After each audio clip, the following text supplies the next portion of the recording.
You can't keep spending and bring down inflation. So here's what I think. We're not going to be able to bring an interest rate to a high enough level to give a good real return to holders of credit without causing a contraction in economic activity. The cause-effect relationships are by and large timeless. There is evolution. Evolution is how something changes over a period of time.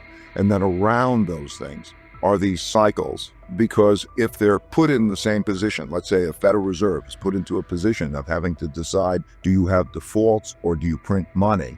There's a choice, and that choice repeats over history. And so you can see what are the indicators of that position and what are the reactions and what are the choices. So the cause-effect relationships, by and large, remain the same through history. But there's always a reason. We're changing the world order, okay? In 1945, we started the New World Order. What I mean is, throughout history, there's a fight for control, because there's no world court that you go to and plead your case. And so there's a fight for power. So there's a war, and then the winners come out of that war, and the winners set the rules. And so, 1945, the United States had 80% of the world's money. Gold was money at the time. It had half the world's GDP. It had a monopoly on military power. So the U.S. set the world order. That's why the United Nations is in New York. Washington, D.C. has the IMF and the World Bank. And its currency became the reserve currency because of that set of circumstances. Things evolve. Things change over history.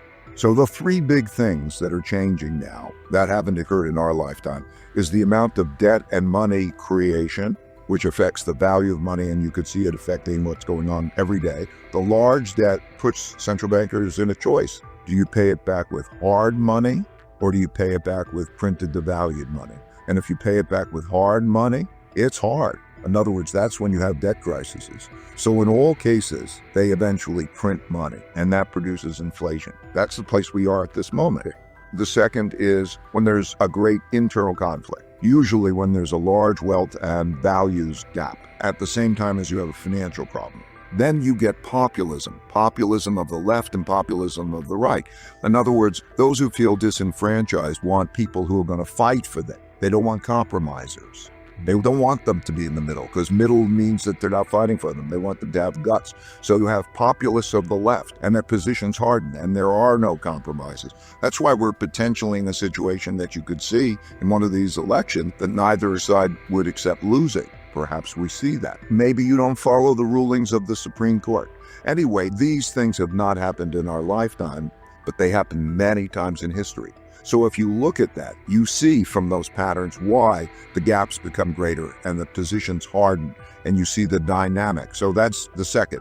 And the third is the rise of a great power to challenge the existing great power. In other words, I gave you the example of how the United States was so dominant in 1945. Now it's not as dominant. It is not dominant. In other words, China and the opposition is as strong as the United States and its allies. And so we have a conflict. And there are 5 kinds of wars, and they start in this order, just sequentially, typically. A trade war, a technology war, a geopolitical influence war. Then you get into a capital and economic warfare, which we are now with sanctions. They always happened in history. And then there's a military war. And so you could see that progression happen through time. I think that there's a tendency to look at the economy in a rearview mirror, seeing low levels of inflation, and also not understanding monetary inflation. There are 2 types of inflation. There's an inflation when the demand is pressing up against the ability to produce. So we had that kind of inflation. Unemployment rates go down and there's a limit to the capacity to produce. There's also a monetary inflation. And a monetary inflation means, very simply, if you produce more money in credit, if that increase is greater than the production of the goods and services, prices will go up. It creates a spiral, which we're seeing now. In other words, the selling of bonds. So it makes the imbalance become greater, because not only do you sell the bonds to pay for the deficit governments do, but holders of bonds choose to sell bonds because they're not producing a good real return. Now that just mechanistically may be a little bit tricky for some people, but what that means is when you have a big supply-demand imbalance like that, either interest rates have got to go up to curtail that demand, or the central bank has to print more money, and they always print more money. So that dynamic of monetary inflation, the type of thing that makes the 70s, or the type of thing that makes inflationary depressions like happened in the Weimar Republic in Germany in early 1920s, that kind of inflation I don't think is paid enough attention to. inevitably there's a certain amount of debt that has to be paid. And one man's debts are another man's assets. And the more debt you have, the bigger the problem is. And so when you have a lot of debt and you have to pay it back, you're either going to pay it back in hard money or you're going to pay it back in appreciated money. And that becomes the choice of the central bank. That's why you get stagflations. That's why we have an environment like we have now. You have economic weakness. You have a stagnant economy, low growth, and with high inflation. And that happens through this monetary situation that I'm describing, in which the central bank tries to deal with a middle course. In other words, what does the central bank want? Not too high inflation and not too low growth. And so when there's a lot of debt, because one man's debts are another man's assets, it becomes very difficult, a balancing act. And that is when you have stagflation, when you produce it. So just like in the 1960s, late 60s, we spent a lot of money on guns and butter, we called it, Vietnam War, social programs, and so on. We wrote too many checks relative to the money we had in the bank, which was gold at the time. 1971, the devaluation. Then they print a lot of money into that stagflation. So stagflation is the middle course when there's two different groups. So think about it this way. How does he literally fight inflation? Because everybody says tight money policies. And how do you fight inflation? The way that happens is you get people to spend less by taking money and credit away from them. So he will reduce the amount of money and credit that's available. The Federal Reserve is going to sell $1.1 trillion of debt that it has, debt assets, bonds. And then they're going to raise interest rates. So they create a squeeze that reduces demand at the same time as people don't have enough money because inflation is high. The buying power is less. And then what that act is to reduce buying power again to reduce inflation, but it comes at a big cost. And that is stagflation. I want to explain inflation in a very simple way. There's a certain amount, quantity of buying, that is of how much money and credit you're given, divided by the amount of quantity of goods and services sold. In other words, if there's a lot more money and credit produced than there is goods and services produced, you will have an inflation, and the magnitude will be a function of that ratio. Over that period of time, there was a very enormous amount of money and credit that was produced, and there were some bottlenecks and shortages of production and disruption because of mostly of a combination of COVID and also geopolitical issues. So there was some effect. Most of the inflation came from the production. We attribute it. We can go down to actually calculate it. Most of that was due to the enormous increase in money and credit and spending that was produced. If you now look at the United States, it's no longer dominant militarily. It's no longer dominant economically because China has become comparable and is a larger trading partner with other countries than the United States is, the amount of trade and so on. It's a very unique power. Think about it. You can print the money that the world will accept. Now that means when they accept it, they buy your bonds, they buy your debt. That's what they hold these in, which are promises to receive this currency that you could print. So there are two things now that are jeopardizing that position. Dollar's now strong, but there are two things, we want to hold on to that position. Two things that threaten it. First is the printing and devaluing money, but all countries right now are doing it. So in all countries, currencies are depreciating against goods and services prices. And then the other issue, which is interesting, is the weaponization of the dollar in the form of sanctions. America is certainly in relative decline. In other words, has been. Education is not the same. Military power is not the same. Economic power is not the same. If we're looking at, how we're behaving with each other, it is not the same. This is the question. All currencies, usually during these period of time, depreciate together. So in the 1930s, all the currencies depreciate. They depreciated then against gold. They depreciate against assets, against real estate prices, and a number of things. But we're coming into a new world in which the real question is, what will be the new currency? And it may not be just a government currency. Is it crypto? Is it gold? Is it other things? And we'll find out. So a currency is a medium of exchange, and we'll have all of those currencies continue to be, including the dollar. But it's also a storehold of wealth. And that means that the bonds, or what you store it in, has to have a real return. And none of the major currencies have that. That's why you're seeing movements out of all of those and into other assets, and why you're seeing the bond market sell. The production is now going based on ideological and political consideration. In other words, I talked about self-sufficiency. If you look at China will be self-sufficient. The United States will be self-sufficient. Multinational companies are going to worry about where they're going to have trade and so on. So the notion of how do I deal with self-sufficiency? We're in a world where ideological and political forces are allocating resources more than economic.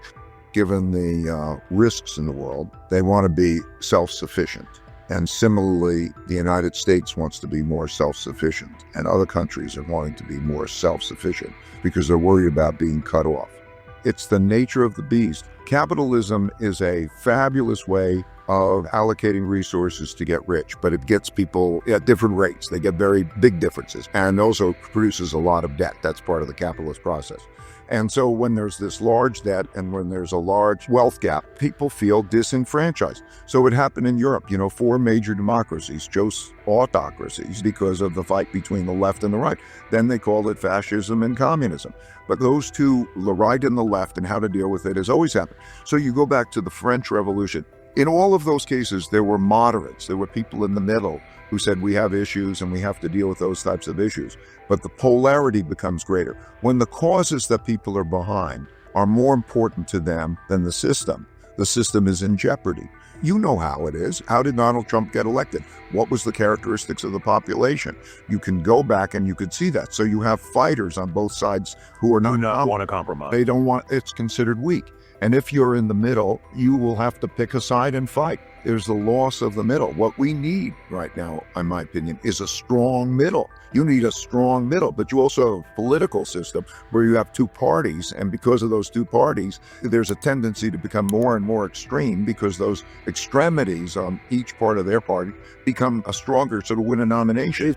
Measures of extremism is that, roughly speaking, about 30% of the population is rather extreme of the right, and about 15% is extreme of the left.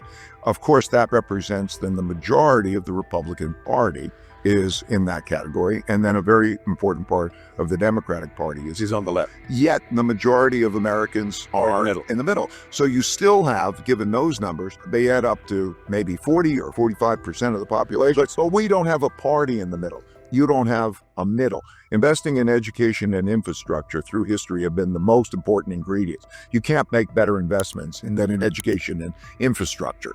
They pay, and they produce a more broad-based prosperity. But we don't do that because of certain reasons, the Constitution and the like.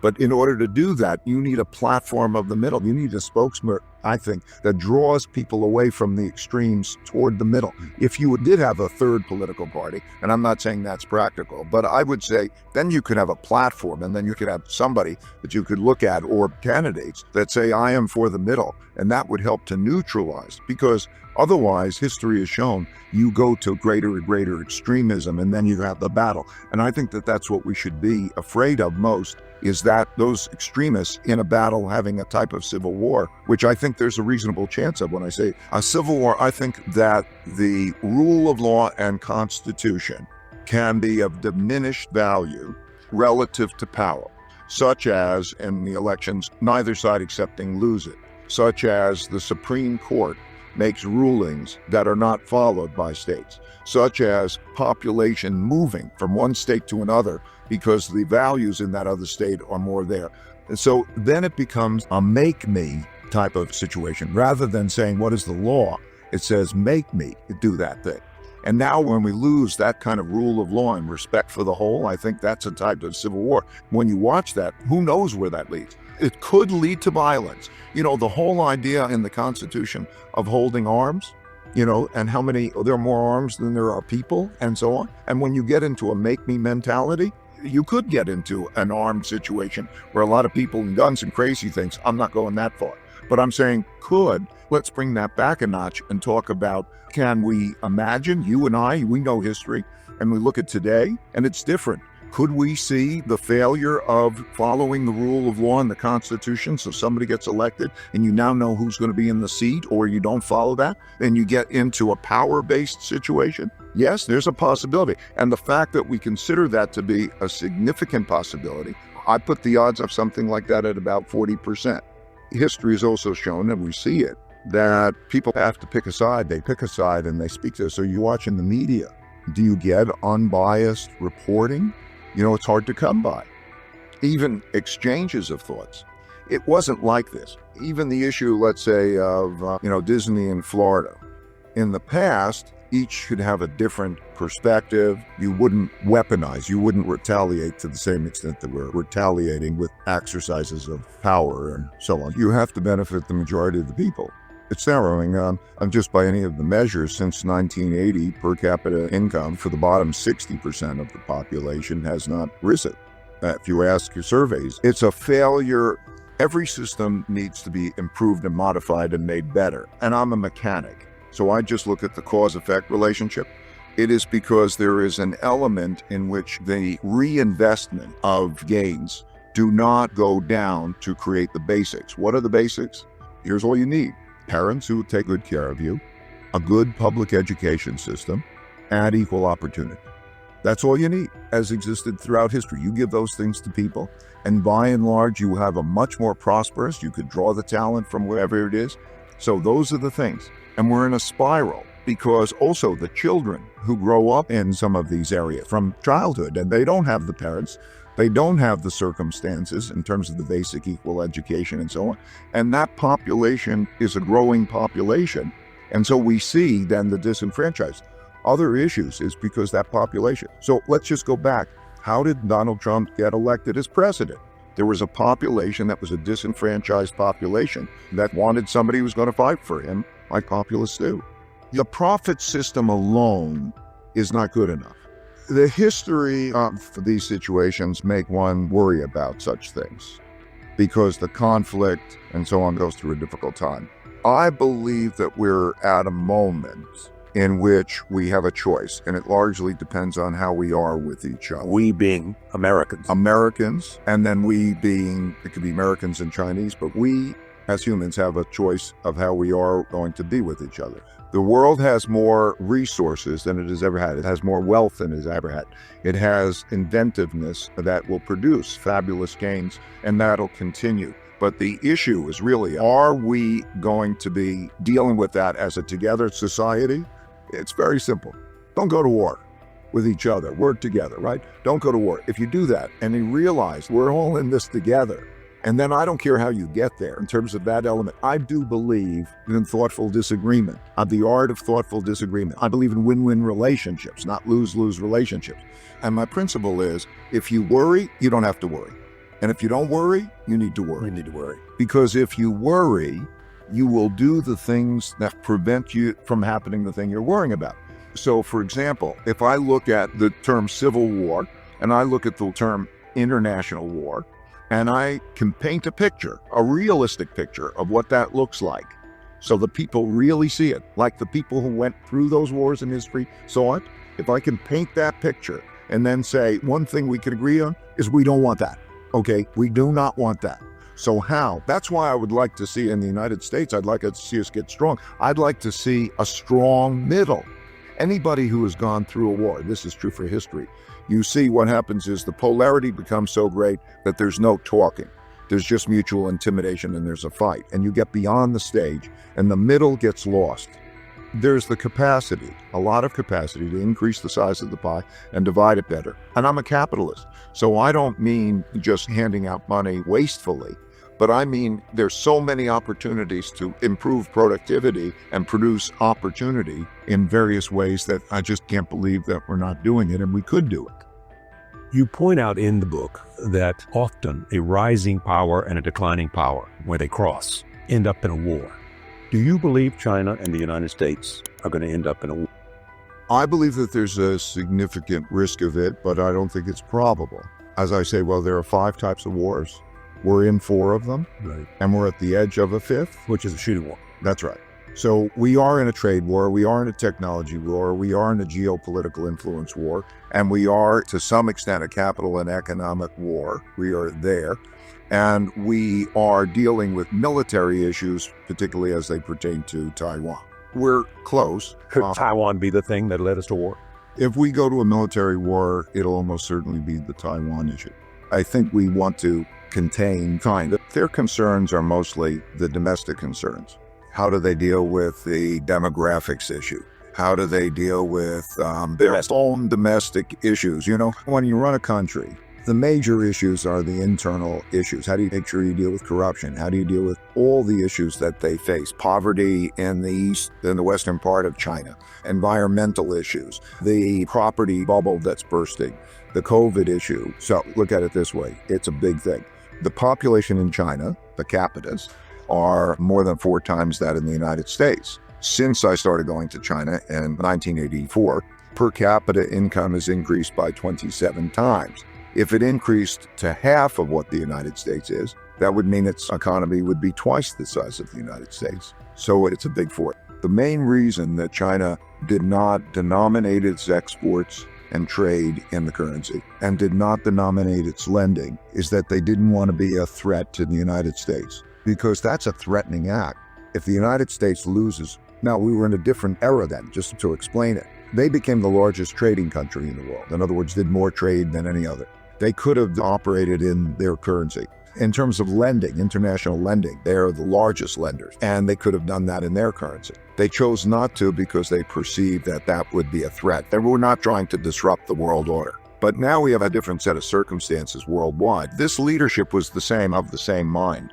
And I think is pretty much today, they don't want to disrupt the world order, but they want to be as great as they can be. They want to be as rich and powerful and so on, but they don't want to disrupt the world order. If you look at history and you understand international relations, which is very much like Confucianism, what you have is called a tribute system. And that means each country is in the place, they know their place. They know the hierarchy. Like in the old days, it's almost like other countries would be almost a vassal state. You would say, I know that you have the power, you pay respect, and you operate in a harmonious way. But the idea of war is a horrendous idea. So I think that they would probably be just as happy if you divided the world in half, their half, and we had our half, and there was peace in the world. I'm just saying an objective is not to dominate the world. An objective is to operate in a way where there is no such war, however, that they are as strong and powerful and healthy and prosperous as they can be. I think it's very difficult for a lot of Americans who hold close to them the treasured. I live the American dream. I know equal opportunity. I know the ability to speak up. I know those types of values. But it's difficult for other Americans to understand why they have a different point of view about what works better. Very good example of a cultural case. I think it was the NBA team. The individual spoke out on Hong Kong, and the Chinese not only punished that team, but they punished the NBA.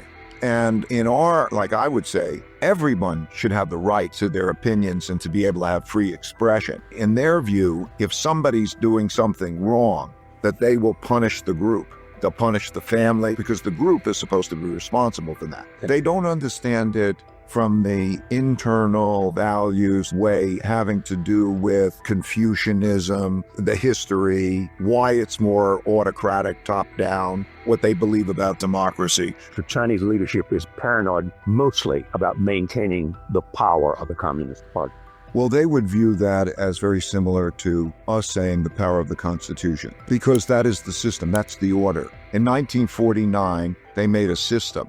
And that's the system. When we think of party, we think of that same multiple party type of thing. They think of it as very top-down, very hierarchical. And it's like the family. Vice President of China, Wang Qishan, described it to me. He said, it's top-down, Americans are bottom-up. And the question is, by the way, we have this issue, are we fighting for that ideology? These are bigger questions. Are we fighting for democracy and capitalism? Or do we believe that others can find their own approaches and may the best approach win out? That becomes a big question as we pursue it. So that is their approach, may not be my approach. They will not give that approach up any more than Americans would give up the Constitution, let's say, or their freedom of speech up. So we just have to understand it's like a religion. You know, as we have different religions all around the world, they're deeply held beliefs, and each believes in that they're going to get the right outcomes by pursuing them. And what do you do about that? There's also the question of human rights. And clearly, the Chinese have a different view than a lot of people around the world. How do you approach that? Well, there's me and there's every one of us.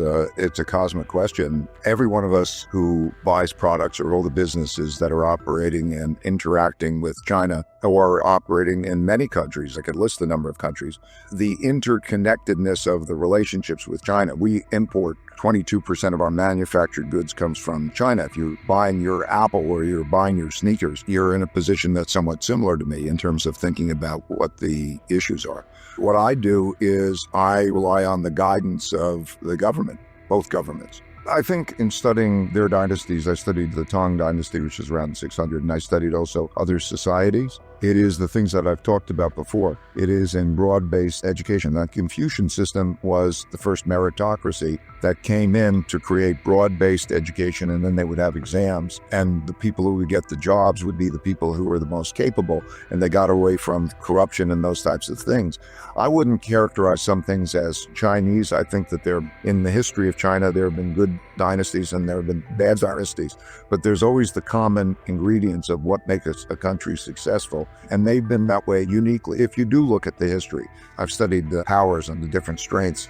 China has hit through history up until around 1840, been always like number one or two in the country because of hard work, because of meritocracy, because of being highly civilized. In other words, they are working in the same direction and they operate well to be productive together. Those are the same elements, but it's not just Chinese. If you go back to many empires and many civilizations, those elements have been the timeless and universal elements that have been the source of success.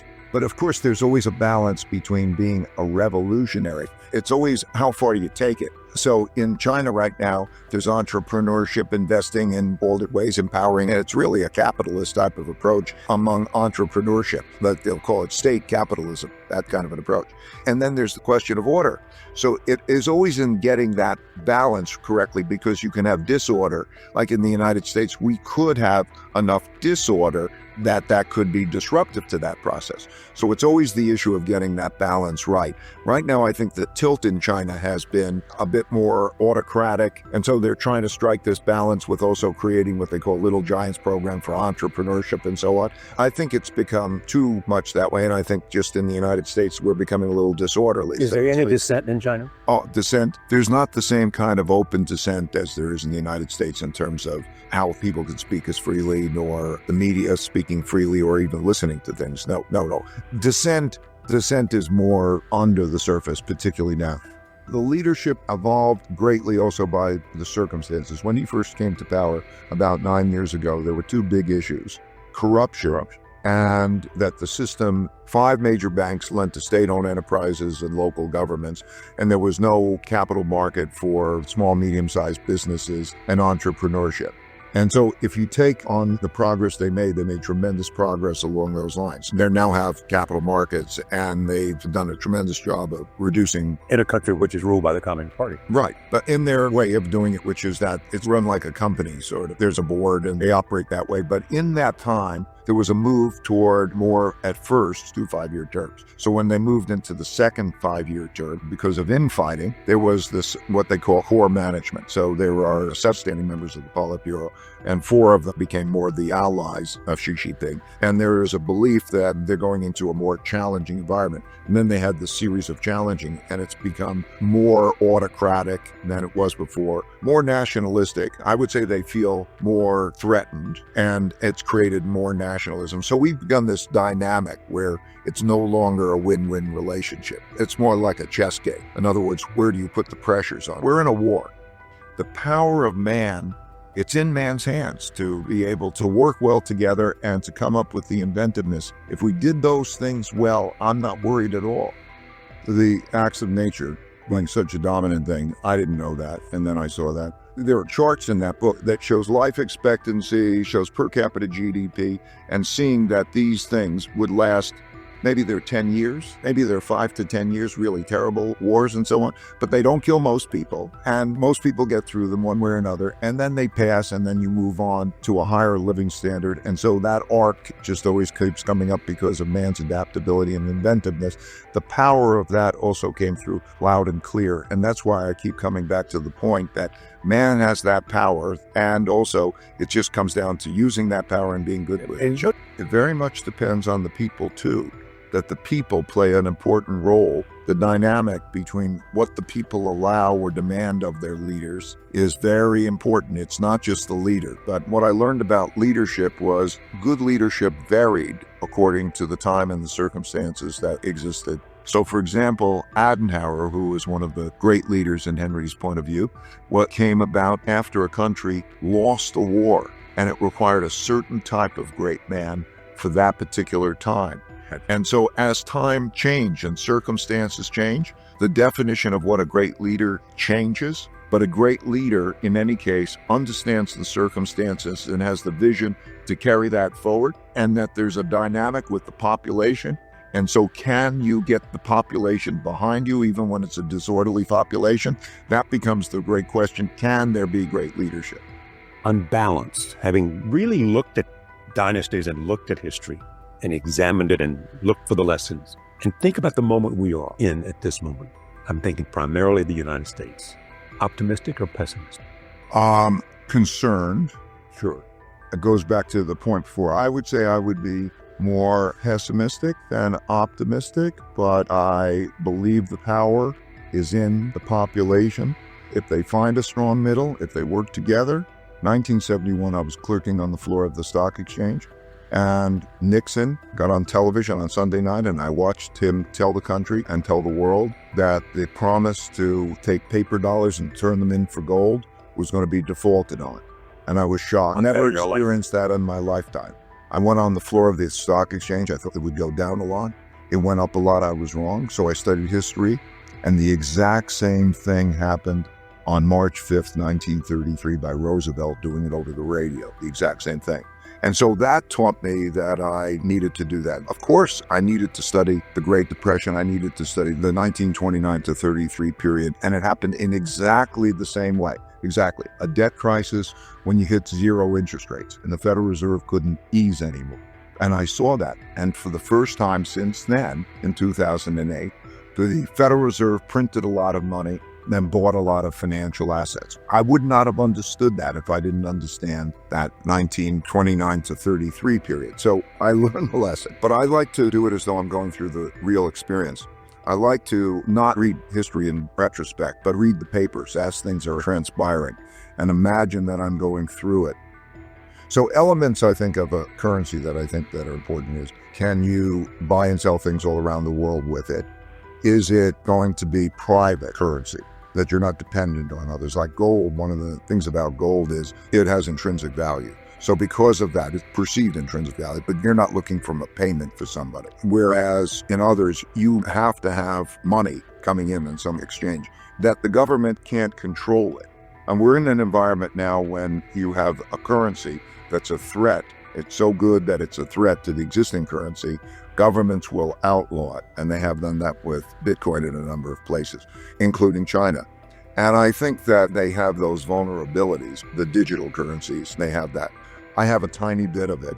There's always something new, and I really need to experience it. I need to learn about it, and I never know for sure that that's not the one that's going to be there. So I have a little bit in the portfolio, because when you start to think about what are the currencies that have those qualities I'm talking about, that you can keep them, that you can go around the world and so on, what are they? They are very limited in number. I never really worked for money. That was my irony.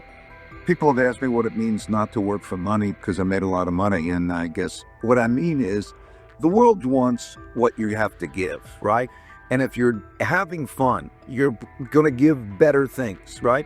So if you have a passion and you're loving it and you're creative, the world's going to want it. And so it's an accident to make the money, really. It's a joy to play the game, and then it's an accident to make the money if you can be in that kind of a game.